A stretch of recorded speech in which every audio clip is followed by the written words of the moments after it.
Teams are back. It's a beehive of activity, so why not visit with John Shea, baseball writer for the San Francisco Chronicle, as it starts. And first of all, John, I hope your health is okay. I mean, we had a 99-day lockout. Have you recovered post-lockout? You know, it seems like the last day of school, really, like summer starting.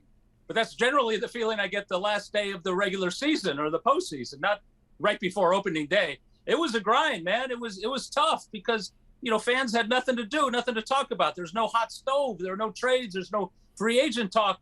There was no communication between clubs and players. And even GMs weren't even supposed to talk to GMs. I asked Farhan Zaidi, I said, didn't you talk to David Forster? You're like a neighbor. And he said, yeah, but we didn't really, you know, our wives told us not to talk about baseball anyway. I'm not asking the Giants to go out and win 107 games. I mean, come on. But can this team go out there and do damage again? I mean, I think 90 wins would be great, right? I mean, last year, 107, they were coming off 4 straight losing seasons. It was awful. And we saw Bochy leave. We saw Kapler come in. I mean, 90 wins, 92. I mean, if they're super like last year, maybe 95, you can't ask for 107. It just doesn't happen. But in this division, I think they might be rated third. They won 107, and now, you know, you look at the Dodgers, maybe they'll get Freeman, and they're already great. And the Padres, under Bob Melvin, they're going to be a lot better. Now, of the position players with the Giants, what are your expectations, first base to third base, as far as productivity with these guys? Well, they're setting on the infield. But that being said, that's a very old infield. Tommy La Stella coming off Achilles surgery, and he's second base. Remember, Solano's gone. Mm-hmm. So they're going to need some infield depth because those guys aren't going to play every day. But they have the DH, so they can move guys around and keep them in the lineup, but get them off their feet and tell them to keep their gloves at home because now you got the universal DH, like it or not. Outfield, I think it's a work in progress because they lost Posey, they lost Bryant, and they lost Solano, all right-handed batters.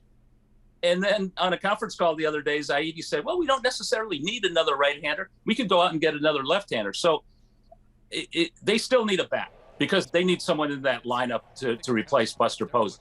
Speaking of Buster Posey, who do these pitchers throw to? Who do you expect to see behind that dish? Well, Joey Bart, it's his job to lose. I mean, eventually you got to go with the young prospects. Joey Bart's time. And if anyone saw him last year, he's really got to improve a lot of things. Body language, being the authority, being in charge, captain of the team. We saw that with Posey. We didn't see that with Joey Bart. So we need to see a different guy behind the plate. Speaking of different guys, I don't know how many different guys we're going to see wearing an Oakland A's uniform. I mean, here we go again. They have a bunch of these guys. As soon as they get good, they're traded for prospects, and it's happening again. Bassett is traded. It's sad. It's sad for fans. It's sad for the organization. The owner, doesn't ante up.